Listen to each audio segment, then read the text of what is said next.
initiative, an initiative for cybersecurity education. Thank you, and good to have you today joining us.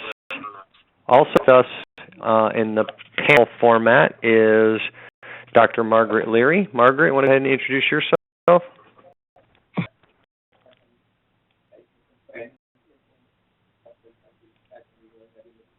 And Margaret is Hi. No, I'm here.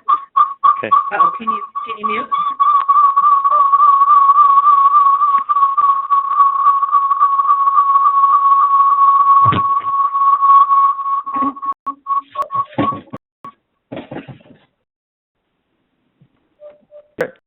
Yeah, here. lot of feedback. Now the aliens have landed. They've got their need to mute their system.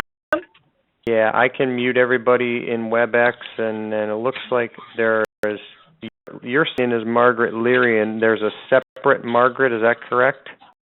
That's in case I lose connection, but that is muted. Okay. Okay, great. Want to go ahead and introduce yourself? Certainly. I'm with Northern Virginia Community College, and I have been on the CyberWatch leadership team now for about 7-8 years.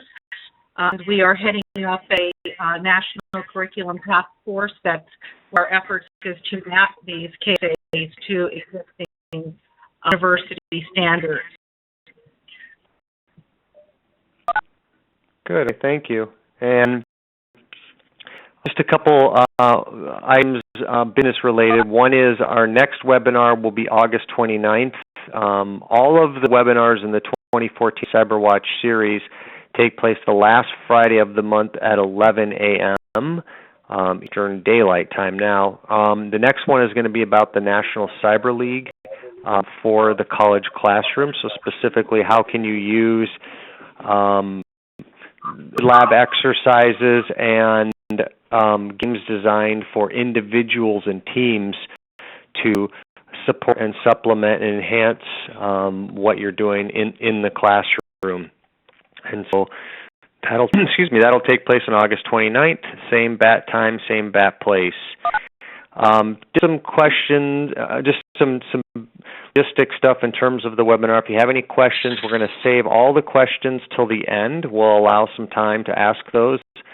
And the easiest way is for those that are signed into WebEx through a computer or some device, you can use the chat feature within WebEx. If you are calling in and not using WebEx, then you can basically wait till the very end and use that time then to ask your question. But we will allow time at the very end to answer any questions. We are recording this, so we'll make the recording available afterwards. And we'll send everybody an email with a link to today's recording. Feel free to share that with your colleagues and those you think that would be interested. If you have any technical problems, you can email me, C. O'Brien, so COBRIEN at cyberwatchcenter.org, and we'll see if we can help get them resolved for you. So without further ado, I'm going to turn it over to Benjamin.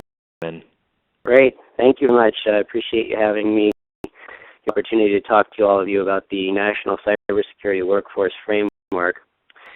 Just up front, it's a beautiful, gorgeous day here in the DC metro area, but I'll apologize up front if there is a long pause in my presentation, just that I've gone on mute to cough all the pollen out of my chest. My sinuses are just crazy with all this beautiful weather we've been having, and the budding that's gone on around the offices. Basically, what I'm going to do today is to talk to you about the National Cybersecurity Workforce Framework, and why it's important, and what it can do, what it is going to be doing for all of us. And to do so, I'm going to start by just providing some context around the environment that we're all operating within, and how that leads to really a problem, a larger problem that we all face. And then I'm going to talk about the solution, which is the National Cybersecurity Workforce Framework, or as I like to refer to it as the Workforce Framework.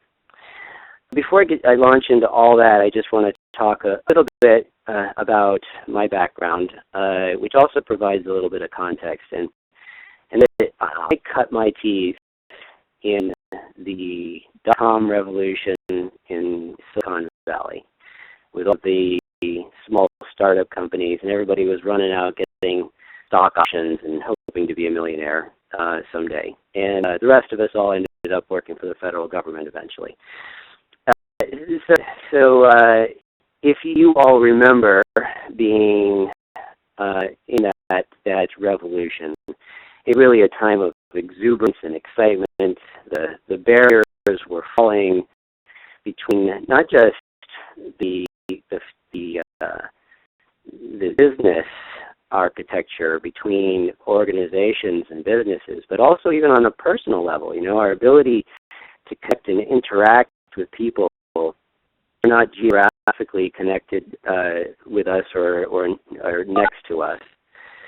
And we were inventing new ways of doing business, and there was just this exuberance and excitement, which I think still exists today. In fact, if we look around us, I believe that we have really realized a lot of the promise of using this, what was at the time a fairly new, this internet that was going to allow us to do things differently and to do things better. And in 2000, I went and got my MBA, my Master's in Business Administration, and my Master's in Information Management. And in the middle of my degree program, it happened. And of course, 9/11 really kind of changed our perspective, didn't it?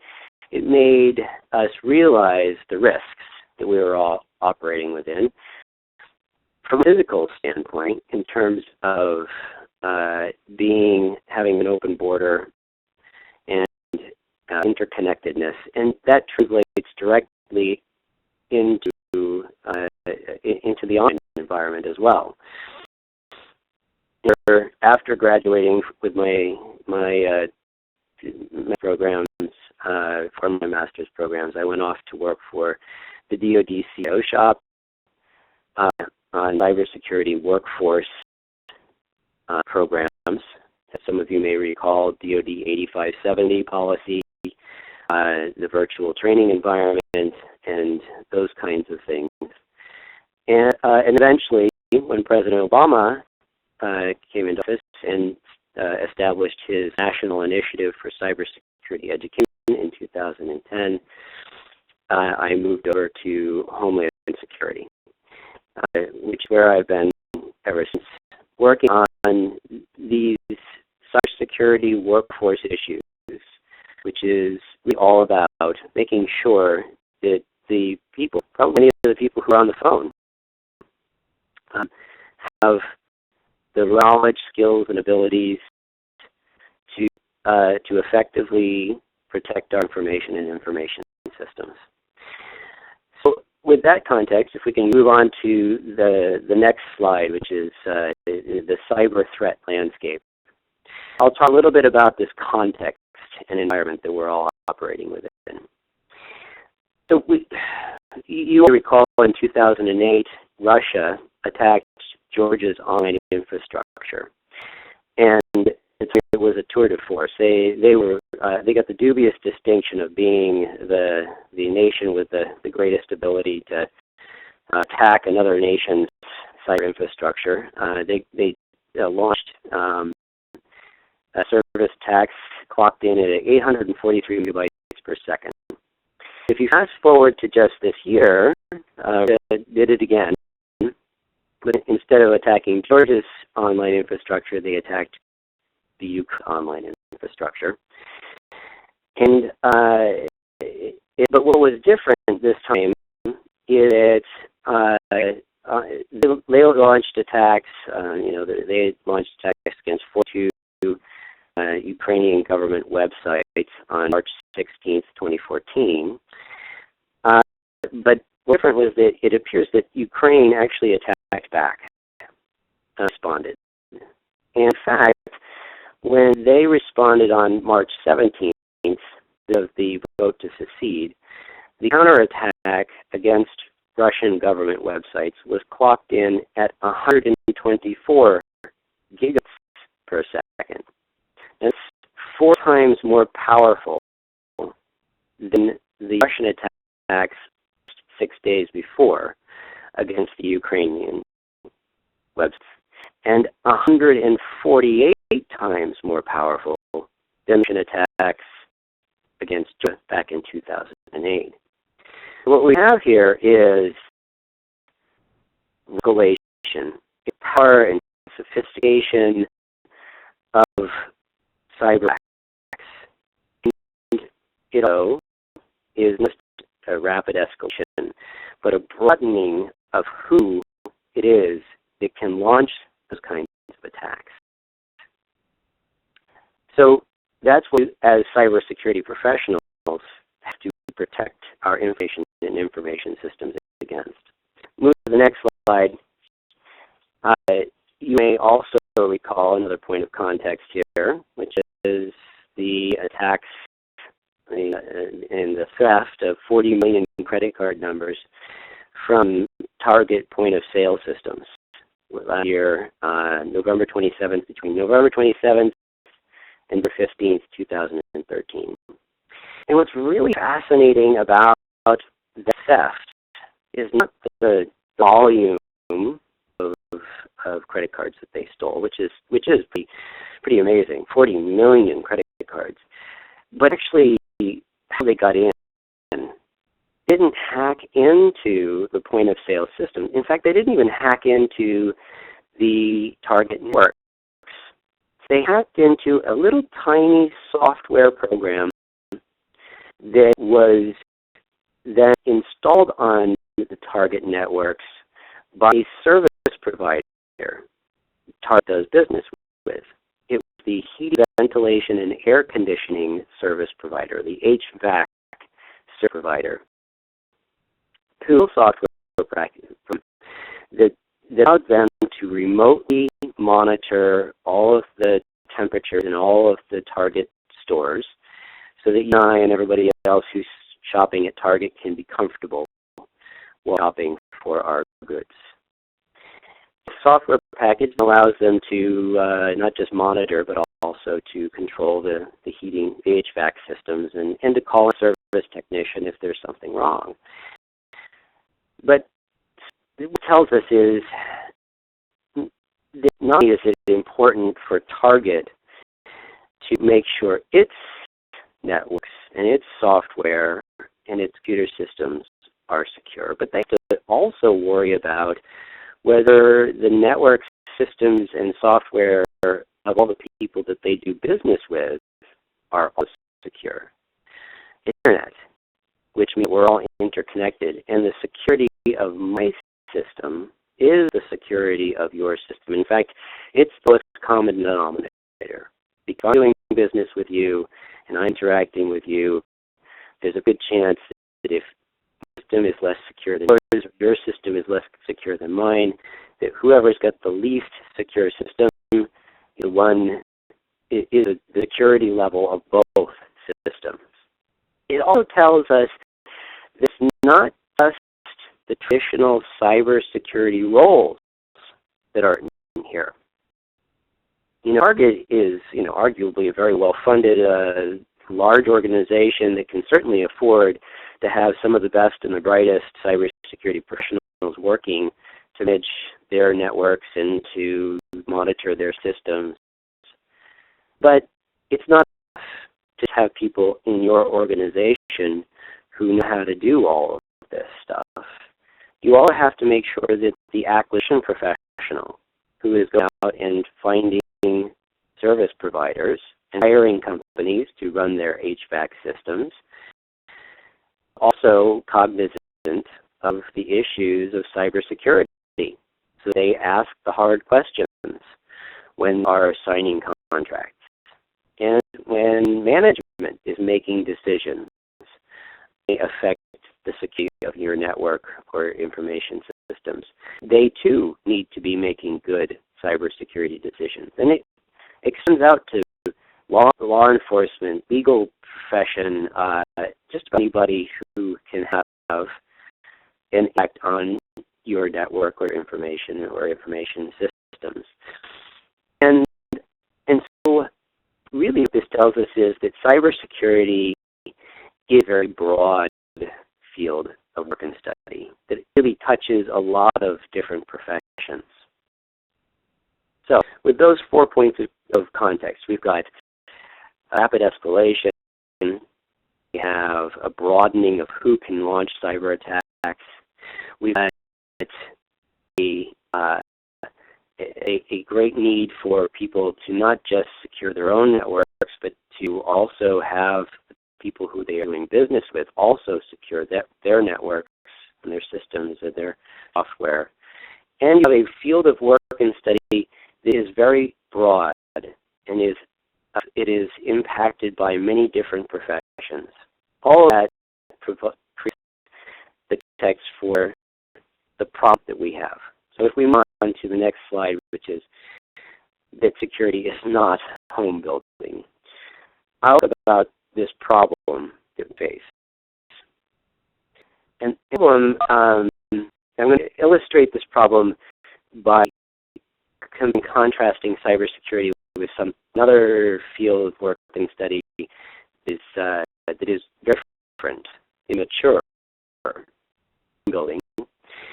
How have we been building homes? Well, forever, right? Since we needed to hide from the saber-toothed tiger. And so home building has evolved over time to have very distinct within it. There was a time when we needed to build a house. We would just go around to everybody in the community. Everybody would gather in fields and bring cameras.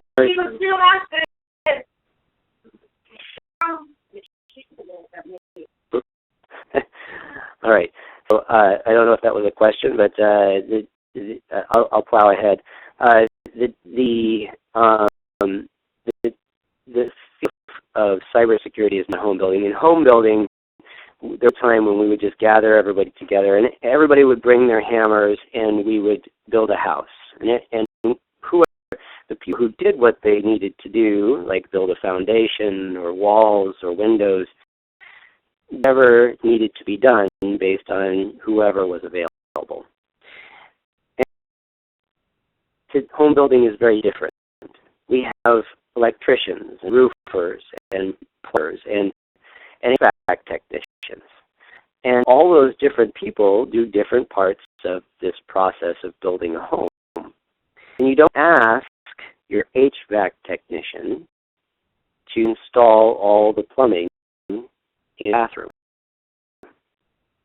Even an HVAC technician is good at connecting to air vents, and that's similar to connecting the pipes in your bathroom.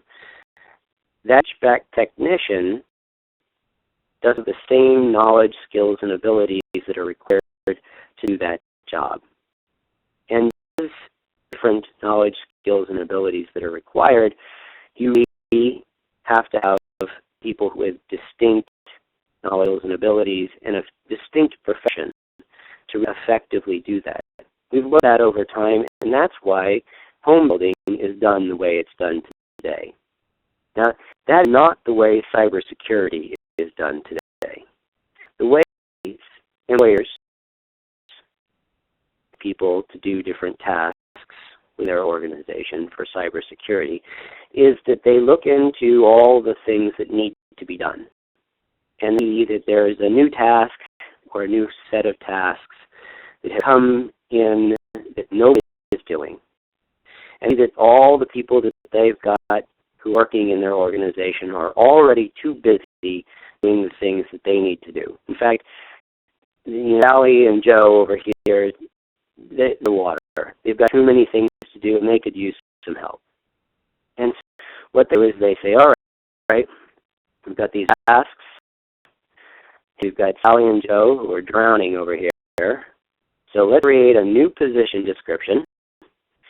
And we'll pour into that position description all the new tasks and a few of Sally's tasks and a few of Joe's tasks.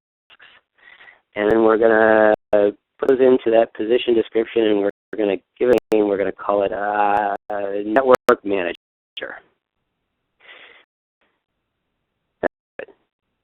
So the HR department then takes this description and they get to the street and they gather together resumes, and it's a matter of course that nobody who is for that job is to have exactly the skills that you need to do that job, because it's not like anybody out there has that job already.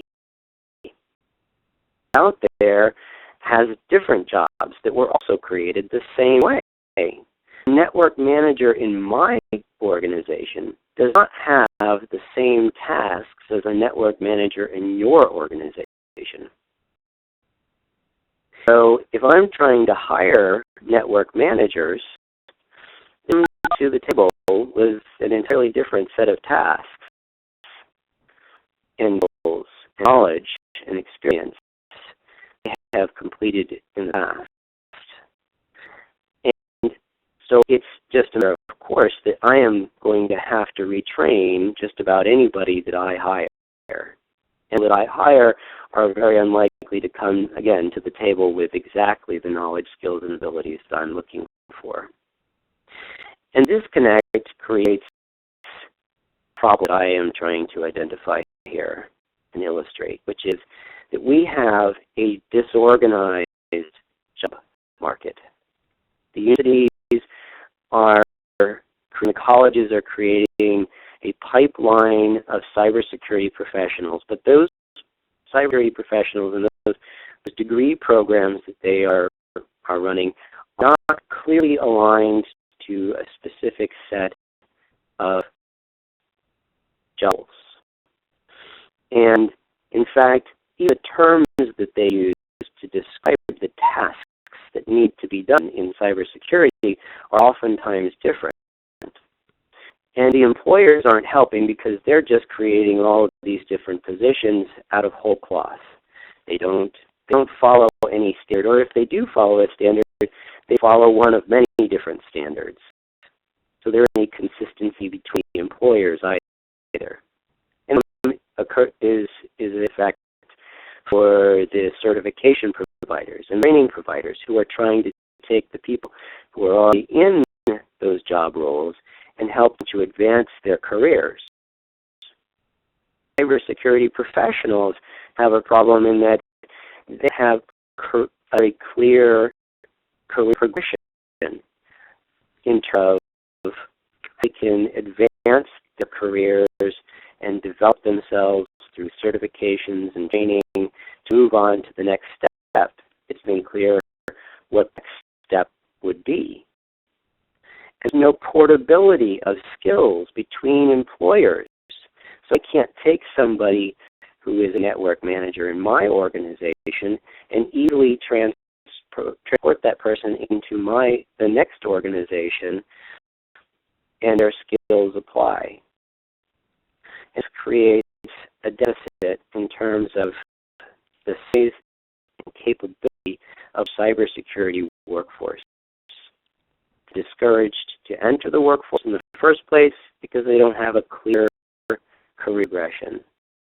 When they're in, they have an unclear path for their careers and an inability to really align their knowledge, skills, and abilities, and others have a difficulty in aligning the people that they have to the jobs and tasks that they have at hand.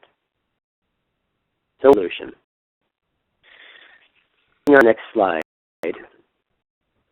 I'll just be nice. President established the National Initiative for Cybersecurity Education, and that initiative was established to raise the national cybersecurity awareness, broaden the pool of cybersecurity workers through strong educational programs, and to build a globally competitive cybersecurity workforce.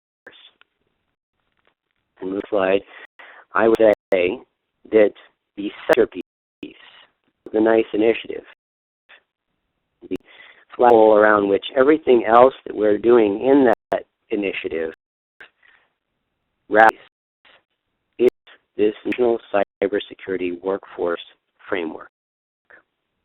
So the workforce framework was created with input from IO psychologists and subject matter experts from across the federal government, private industry, critical infrastructure, academia, and nonprofit organizations. So it wasn't actually created by the federal government. It wasn't created by Homeland Security or the Department of Defense. It was actually created by all of us. Created and orchestrated by the federal government, but it was created by these psychologists and subject matter experts who came together in focus groups and from all these different sectors of our society and compiled a comprehensive list of all the tasks that cybersecurity professionals perform. And not the tasks, but also the knowledge, skills, and abilities that are required to perform those tasks. Moving on.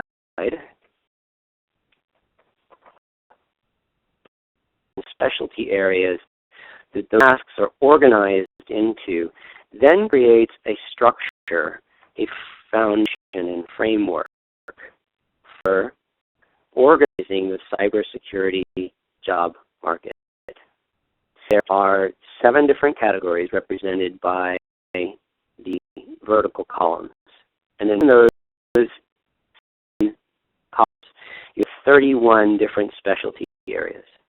And in each one of those specialty areas, you have groups of related tasks. And with each one of those groups, each one of those related tasks are knowledge, skills, and abilities to perform those tasks. And creating this framework, which provides, again, all these different related tasks through the specialty areas, and those related specialty areas into categories, then begin to establish this consistency between the way that we describe work that's being done by cybersecurity professionals today. You'll notice that these specialty areas are not job titles. So you look in here and see a network manager specialty area. And that's because we were studiously avoiding doing exactly that. In fact, we wanted to avoid using the job titles because network manager in my organization is entirely different than a network manager in your organization. Manager titles do not imply a consistent set of tasks. So to avoid that confusion, we created these specialty areas instead. Again, with input from all of the different sectors across the United States.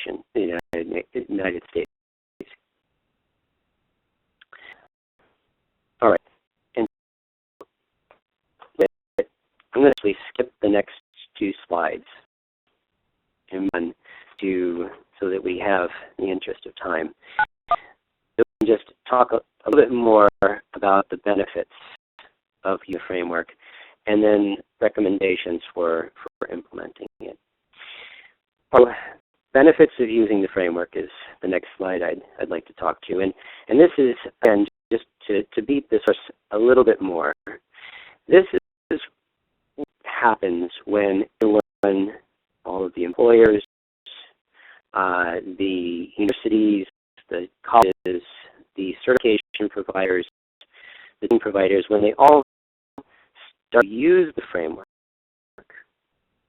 in order to define their degree programs, their jobs, their career paths, their training programs, and their certifications. You then get this consistency and the foundation. This is the job market. Colleges can create programs that are actually aligned to the jobs the graduating students will then into. And that's good for the colleges because colleges live by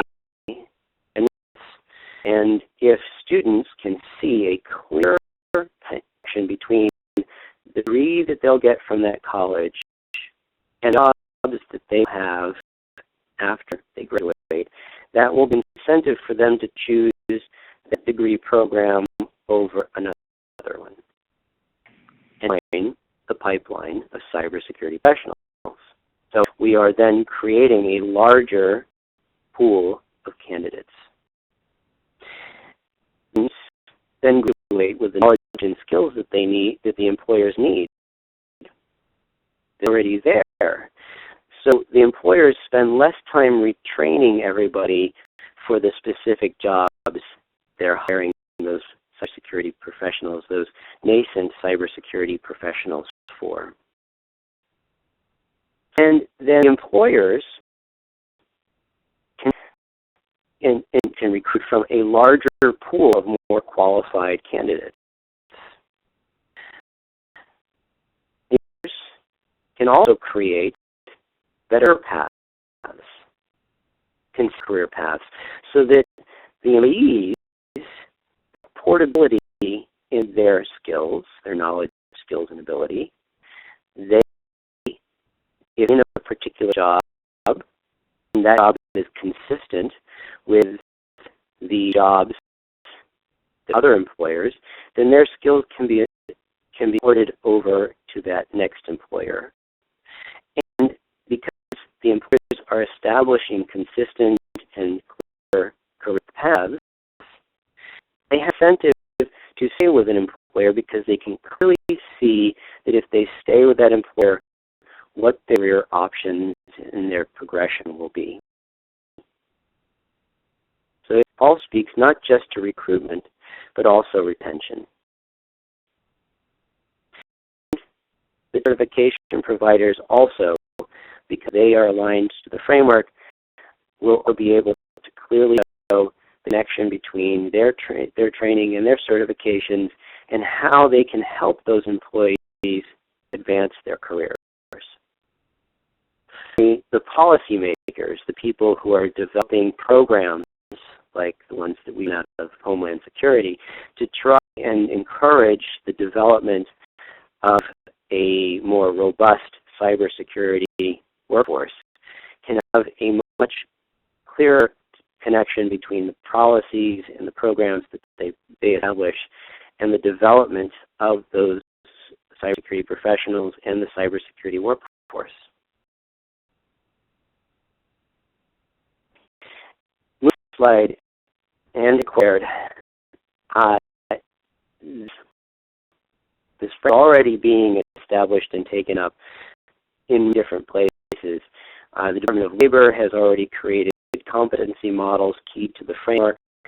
We have different certification and training providers all keying their courses, and the universities as well to keying their degree programs to framework. There are certainly all of the organizations that helped to participate in development, the private industry and from the public sector, to develop the framework are already developing their career paths and their jobs positions key to the framework. And to manage this across the federal government, the Office of Personnel Management has already released a memo that requires that all 2210 series positions be identified in accordance with the National Cybersecurity Workforce Framework. So if you are a 2210, or actually also a 443 cybersecurity professional, your position must be identified by the end of this calendar year as one of the specialty areas within the framework.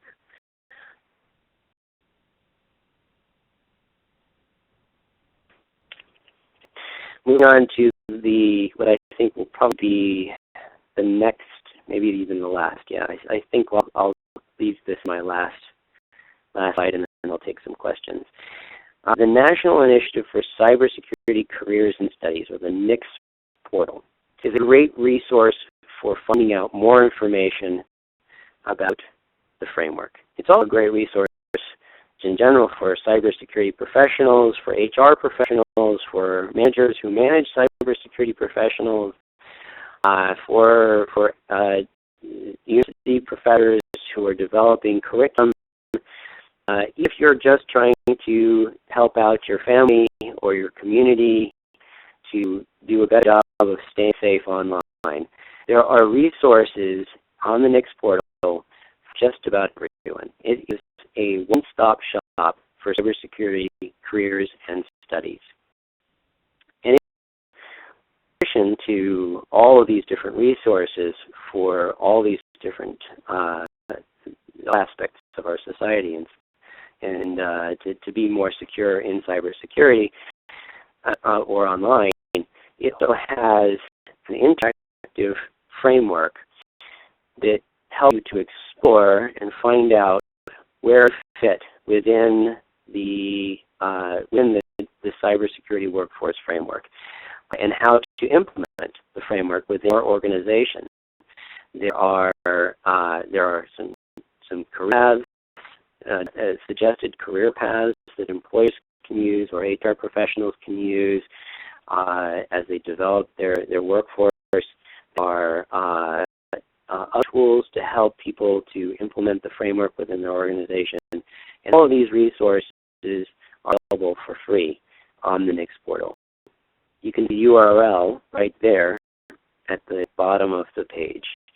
And I encourage everyone to head and try to find themselves, people that they may or employ within the framework, and begin to align their organizations and their positions and their, if they're a university professor, the courses and the degree programs that they have, this framework.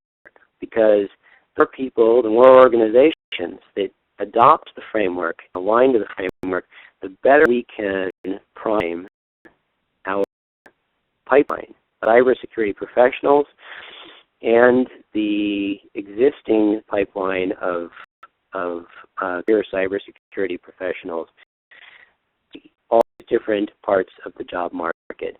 And the adoption, widespread adoption, will help all of us for the reasons that I just illustrated. What I'll point to is, if we skip the slide and go right to the question slide, is the mailbox that we have for the NICS portal. So a question slide right there in the middle, it says mailbox at, and then the email address for NICS. If you have any questions about NICS, of course I'm going to take a few minutes to answer your questions right now, but if you have any questions that you come up with later, if you go up to the website and you want to ask any more questions about what you see there, then you can use that email address. In fact, it's a much better address than my own, because a whole team of people from NICS who are there to answer your questions about cybersecurity and the cybersecurity workforce and anything else that you can find on the NICS portal. So I'm going to go right there and give some time to answer questions that any of you might have about this presentation or anything that we are doing at Homeland Security with regard to the cybersecurity workforce. Thank you, Benjamin. This is Margaret. I have a couple of questions that I'll ask, and then that'll allow some others to go ahead and chat theirs that we can relay to you. One of the most frequently asked questions I received from our membership at the National CyberWatch Center is, as you know, most of us are centers of academic Excellence, CAE2Y, and we already are mapping to a large set of DS NSA-defined standards with the knowledge unit. We have recently helped in mapping the KSAs of the framework to the DHS-KUs. Can you address any plans that you all might have for better aligning these two standards for our members? Okay, so if any of you are planning on attending the CISI conference, the Colloquium for Information System Security Educators in San Diego, I think it's in 2 weeks from now, we are going to be doing a presentation on some mapping work that's being done right now by George Washington University in collaboration with a number of other universities across the nation. And that work is to map out the alignment between the knowledge units, force AEs, and the cybersecurity workforce framework. So that alignment is going to be in highly, and unfortunately I don't have the details of that mapping in front of me, but that is going to be presented there, and then I would expect that, in fact, I'm going to insist that the results of that study be posted on the NICS portal, which also falls under my purview. And we will have all of that information posted there. So I mean to dodge your question, but we do have new information that's coming to light on that specific score, the alignment between knowledge units and the workforce framework, and all of that's going to be available in the next coming weeks. Okay. The other question Yeah, I just asked if does that help. And actually, many of us have been engaged with Diana Burley's work there at George Washington with helping her do the validation. My next question is in attempting and for our own task force to be doing the KSAs, mapping the KSAs to different colleges and universities' course objectives. One of the other questions I receive a lot is that a lot of college curriculum is focused on certifications. ECSOL, Certified Ethical Hacker, obviously CompTIA's certifications. And while we have started to map some of this to those into certifications, I really think it's best left to the vendor. Do you know if the vendors have begun actively working with Office to map these KSAs to their certifications? That'd be very helpful for us. Yeah, so the good news there is that, in fact, they're not even doing it with our office. They're doing it on their own. The C3 community has come together, which is a certification, the major certification providers for cybersecurity, and they have come together and they have already begun this mapping process to the framework. They have several drafts that they've already worked through, and they have shown those to us. And what they're doing is that they are mapping their certifications to different specialty areas within the framework.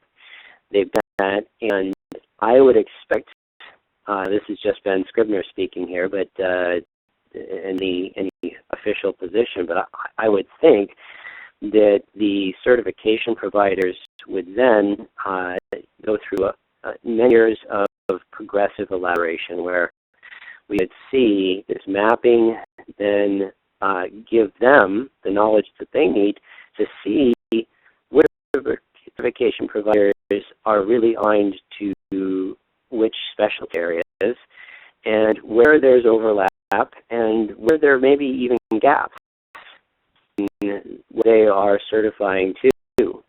And so as that happens, we see that there's some rationality injected into the market where perhaps an area that is is covered by all or too many, is then shifted so that the cert providers shift into areas that are not appropriately or effectively covered, and so you'll see some specialization perhaps.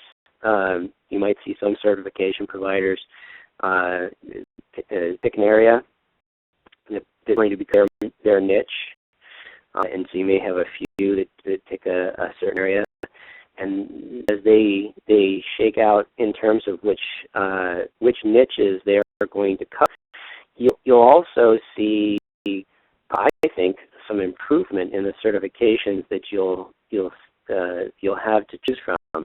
Now you have a lot of certifications that are just cover the entire body of water. Because there is no clear correlation between certifications and no consistency between employers in terms of what they need to certify, the certification providers then try and just certify everything under the sun. And it doesn't allow for them to certify to great depth a particular specialty area.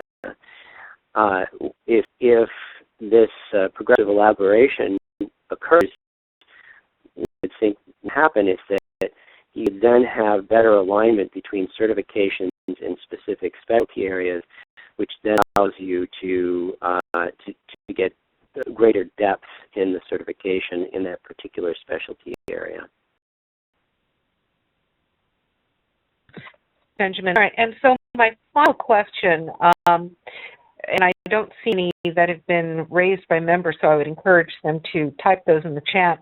My final question is that many of our members, they're as a national center, they're all over the country, and so, for those of us who are in the D.C. area, of course, we recognize the importance of aligning our programs at universities and colleges to these standards, because we have, such a large presence of government and civilian agencies, DoD. But in many cases, we're asked, well, what does this mean to us when you're looking at someone area where there is no federal presence? To what extent has industry contacted you to let you know that they too are interested in leveraging this framework for the private sector? Oh yeah, our outreach is far outside the Beltway, and we've been engaged with the state, local, territorial, and tribal organizations and professional associations through the certification providers and others, and of course through the universities out to the entire country. And what we're finding is that these players really are looking forward to having some better sanity in terms of the consistency, and they're seeing a lot of value that they can get from this, and they're already beginning to adopt the framework. So, of course, anybody who was participant, and again, we were engaged with the private sector as well as the public sector and the educational institutions in creation of the framework in the first place. So all those organizations are early adopters and are already implementing the framework within their organizations. We are, and now that it's which is completely externally focused in the development of their competency models. Now they have keyed their competency models to the framework. Then everybody that they're engaged with is also beginning to adopt the framework as well.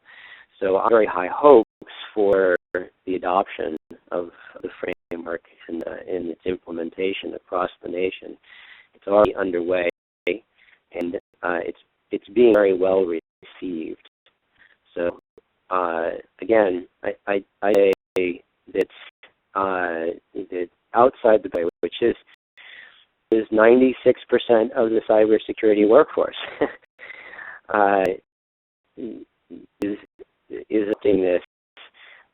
And that's important because even if the federal government does a bang-up job of protecting its networks and information systems, as illustrated by the target incidents and others, it doesn't matter how secure your network is if the people you do business with are secure. And it's true for the federal government and in spades, because we do business with everybody. Thank you very much, Benjamin. I'm going to go ahead and I'm conscious you need to be someplace else in about 8 minutes. So I don't see any other questions. I'm going to turn it over to Casey and Portia. There are some questions in the chat room. So the last one that came in directly related to what you were just talking about, Ben, is why, let's see, where can we find information to support industry's view on the NICE framework? I think what they're saying is, where can we find information that supports the view industry is behind this, that would help have conversations with program chairs and deans within university and community college settings. Yeah. So we're gearing up to have that conversation at the CISI conference because we're going to be going out to the program chairs and other educators at a wide variety of universities and explain value that the framework brings to them. I think a key message for them is the widespread adoption that's already underway. And so in terms of the competency models that the Department of Labor is using, you can at those competency models and see they're already keyed. This is actually a pretty new development, so our NICS portal is still listing the links that you would point to those competency models. The press release is the ink still hasn't dried, and in fact, the press release is caught up in the usual bureaucratic approval process for the competency model.